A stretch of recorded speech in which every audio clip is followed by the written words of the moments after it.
Learning by doing is a formative assessment activity.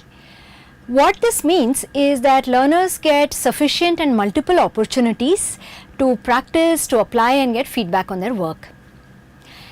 If we look at the structure of an LBD, the learners first do an activity such as solve a problem or click on their choice to the answer of a question, and then they get feedback. This feedback is formative.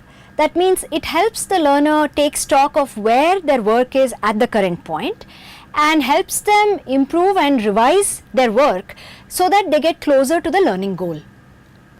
LBD activities help learners towards the goals of concept attainment or immediate application of some content or integration of knowledge. When should an instructor design LBD activities? This depends on the goal. For the goals of concept attainment or immediate application and practice, a guideline is to provide one or more LBDs for every learning dialogue. These activities can be at recall level or they can be simple numerical problem solving. In course design terminology, these activities can address unit level learning outcomes. Since every LED is followed by one or more LBDs, the implication is to provide multiple LBDs in a module and intersperse them throughout the module.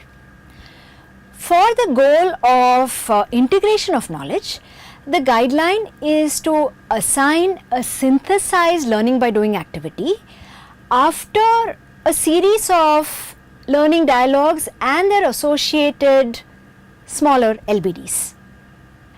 These activities may require the learner to apply concepts from multiple LEDs and their corresponding smaller LBDs.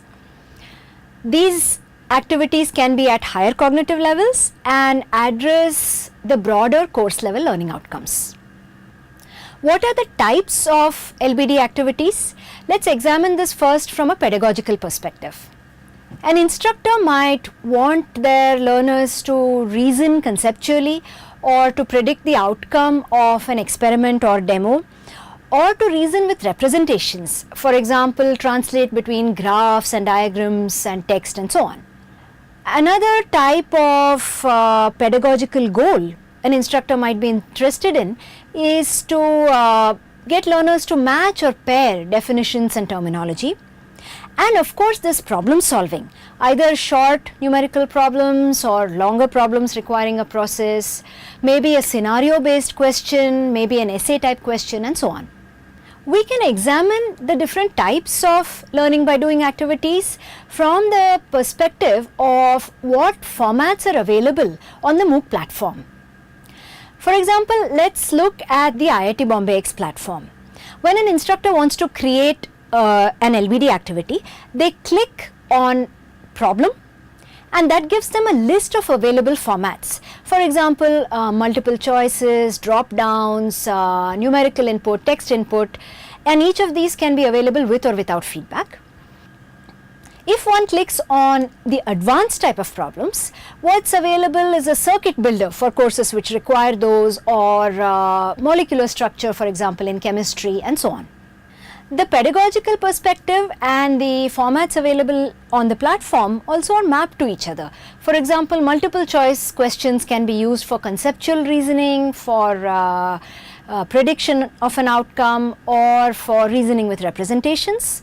Numerical input problems can be used to solve a problem and give a short answer, and a text box can be used for a scenario based question. Let us examine a slightly novel and advanced type of format, the drag and drop format. This is available on many platforms these days. This allows an instructor to set a question where learners drag and drop text onto text. For example, complete a sentence by dragging and dropping the corresponding word or phrase from a given list of words. Another example of this type is where certain actions or steps are provided, a list of these steps are provided, and the learner needs to order them in the correct sequence to match a process. Drag and drop also allows an instructor to use images and diagrams both in the background and for what is dragged. So, for example, labels can be dragged onto different parts of an image. Let's come to a reflection spot now. We've explored the affordances of a drag and drop. Now recall and consider the topic that you used to create the script for your learning dialogue. Pause this reflection spot at this point and think and write for what pedagogical purpose can drag and drop be used to create a question in this topic.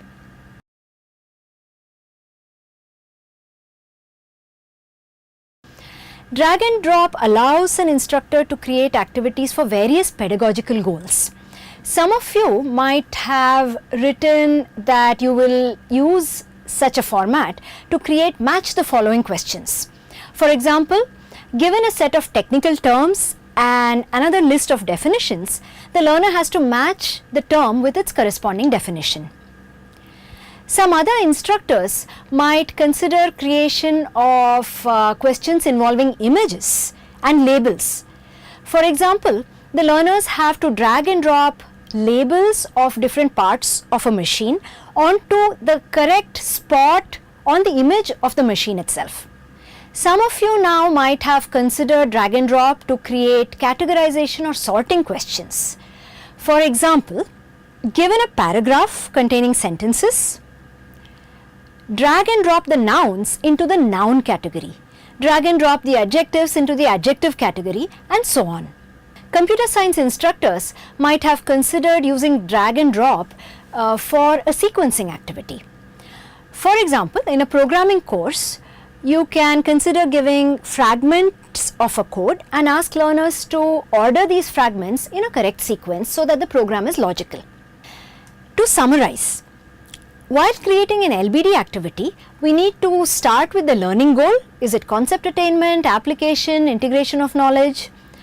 We can use our teaching experience to decide the pedagogical goal and the pedagogical type. And we need to explore the platform to decide the format of the question and then combine all this using our creativity.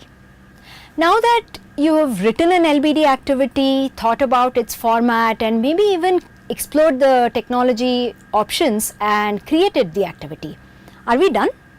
If we look at it from the learner's perspective, let's see what has happened so far. The learner sees a question, answers it, maybe clicks on their choice, maybe writes their answers and submit it. Then they expect something in return. They expect feedback on their work, whether it was correct or not, and if it was wrong, they may even expect what to do next. Also, let's recall that LBD activities are formative assessment activities. The loop of formative assessment is closed when the learner gets feedback on their current work and also pointers on what they should do next. In the next learning dialogue, we will explore how to give effective feedback of this kind.